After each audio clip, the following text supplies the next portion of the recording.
হামজা রাদিয়াল্লাহু আনহু উহুদের যুদ্ধে যখন করছিলেন, তার সামনে কোনো কাফের মুশরিক টিকতে পারে নাই। আমি তোমাকে বলিনি যে অস্ত্র নিয়ে এখন বের হয়ে যাও, কথা অন্যদিকে নিয়ে যাবা না, কথাটা অন্যদিকে ঘুরাবা না। এখন তো মিডিয়ার যুগ, কথা অন্যদিকে মানুষ ঘুরায় খুব সহজে। আমি বলেছি তোমার এই চেতনাটা নাই, তুমি হামজার মতো চেতনা ধারণ করতে পারো না, উমরের মতো চেতনা ধারণ করতে পারো না। অসংখ্য সাহাবী ছিলেন এরকম। মুসআব বিন উমাইর এত ধনী সাহাবী ছিলেন, যার আতরের খুশবু ছিল আরবের সবচেয়ে দামি আতরের খুশবু। ইসলাম কবুল করে সব ছেড়ে দিলেন, এক পোশাকে তাকে কবর দেওয়া হয়েছে উহুদের মাঠে। মানে তাকে যখন শহীদ করা হয়, তার দেহের মধ্যে এতগুলো তরবারির দাগ ছিল, তুমি কল্পনাও করতে পারবে না। এই সাহাবীকে রাসূল সাল্লাল্লাহু আলাইহি ওয়াসাল্লাম যখন দাফন করলেন, তাকে দাফন করার জন্য কোনো কাফন পাওয়া যাচ্ছিল না, ঘাস দিয়ে তাকে দাফন করা হয়েছে। এই হলো মুসআব বিন উমাইর রাদিয়াল্লাহু আনহু। কত সাহাবী চলে গেছেন এমন দুনিয়া থেকে, কত বীর যোদ্ধা চলে গেলেন পৃথিবী থেকে, আজ পর্যন্ত তোমাদের এই আদর্শগুলো তোমরা অর্জন করতে পারলে না। তোমরা এখনো সেই পশ্চিমা সভ্যতার গোলক ধাঁধায় পড়ে আছো। ওই ইহুদি, ওই খ্রিস্টান, ওই দাজ্জাল অনুসারীরা যা শিখাচ্ছে তাই শিখছো, যা গিলাচ্ছে তাই গিলছো, মিডিয়ায় যা দেখছো তাই বিশ্বাস করছো।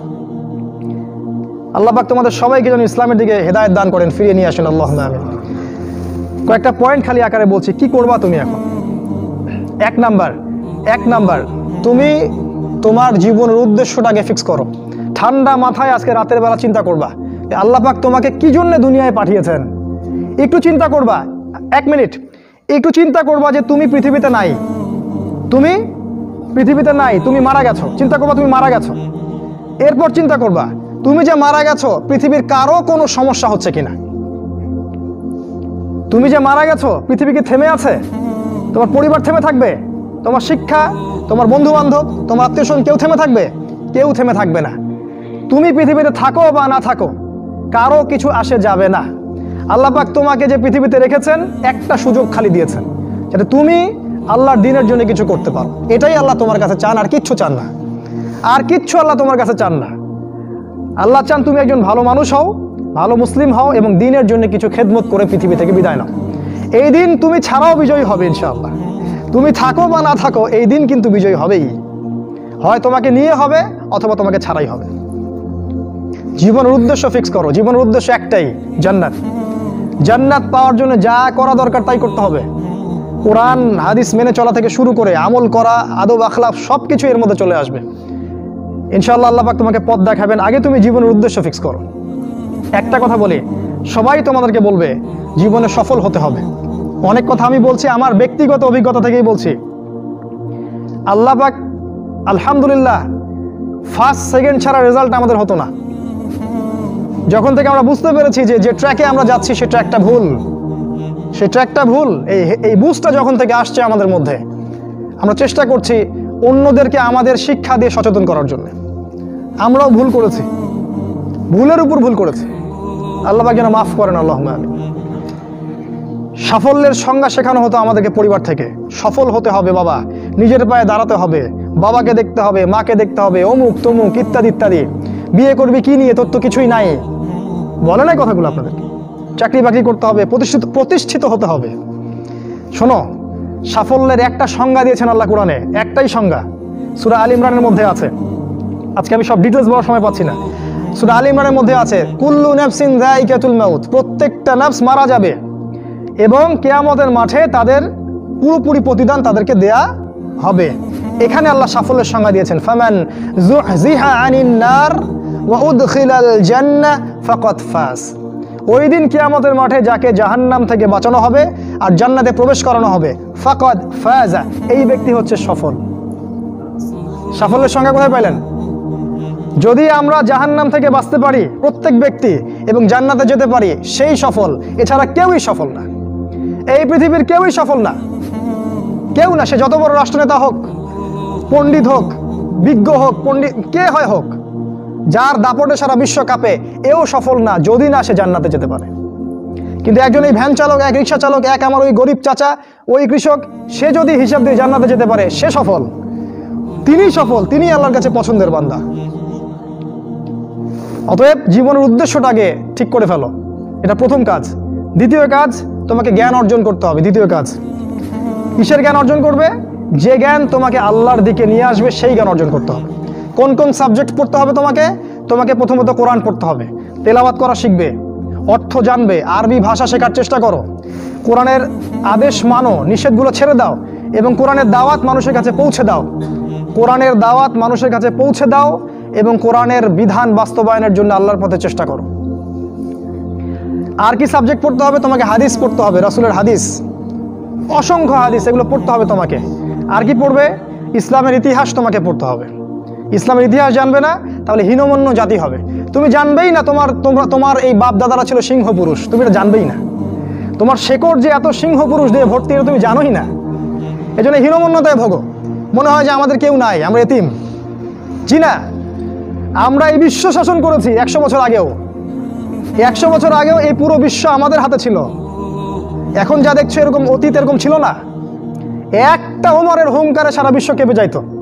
এক আলী রাদিয়াল্লাহু আনহু যদি জিহাদের মাঠে হুঙ্কার দিতেন, সমস্ত কাফেরের হৃদয় একদম দরদর করে কাঁপতে থাকতো।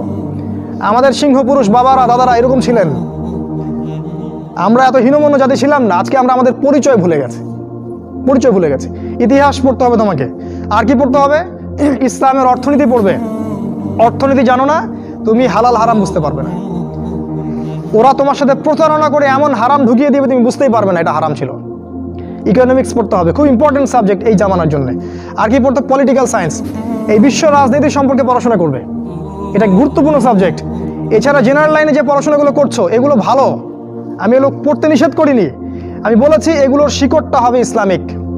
তুমি ডাক্তার হও আর ইঞ্জিনিয়ার হও আর কি হও, এটাতে আমাদের কোনো আপত্তি নাই। শিকড়টা হতে হবে ইসলামিক, কোরআন এবং সুন্নাহ ভিত্তিক। আর একটা সাবজেক্ট পড়বে ফিকহ। ফিকহ যদি না পড়ো তাহলে কি হবে জানো? তাহলে নফল মোস্তাহাব আমলগুলো নিয়ে মারামারি কাটাকাটি করে ফরজ ঐক্য নষ্ট করে ফেলবা। এখনকার দেখো না যে অল্প কিছু পড়াশোনা করে, 2 পাতা পড়াশোনা করে দায়ী হয়ে গেছে একেবারে। কোরআনটা ঠিক মতো পড়তে পারে না, রিডিং ঠিক মতো পড়তে পারে না, বড় বড় ফতোয়া দিয়ে বেড়াচ্ছে, ওইটা হালাল আর ওইটা হারাম, ওইটা অমুকের এই নাই অমুকের সেই নাই। হচ্ছে না এটা ফিকহ না জানার কারণে হচ্ছে। ফিকহের বুঝ কঠিন বুঝ, গভীর বুঝ। এই জন্য ইমাম আবু হানিফা থেকে শুরু করে যত ফকিহ ছিলেন সবাইকে ভক্তি শ্রদ্ধা সম্মান করতে শিখো। ফিকহটা অনেক কঠিন একটা জিনিস। আমরা তো এখানে সমালোচনা বেশি করতে চাই, এটা ঠিক না। এই ফিকহের জ্ঞান না থাকলে তুমি কোনটা ফরজ, কোনটাকে বেশি গুরুত্ব দেওয়া লাগবে, কোনটা নফল, কোনটাকে মুস্তাহাব, কোনটা ওয়াজিব পর্যায়ের, কোনটা সুন্নতে মুআক্কাদা, কোনটা কি, সব বুঝতে পারবে না। আর না বুঝতে পারলে তুমি কি করবা? যে বিষয়ে ছাড় দেয়া যেত সেটাকে ছাড় না দিয়ে তুমি বড় বড় জিনিসগুলোকে ভেঙে ফেলবা।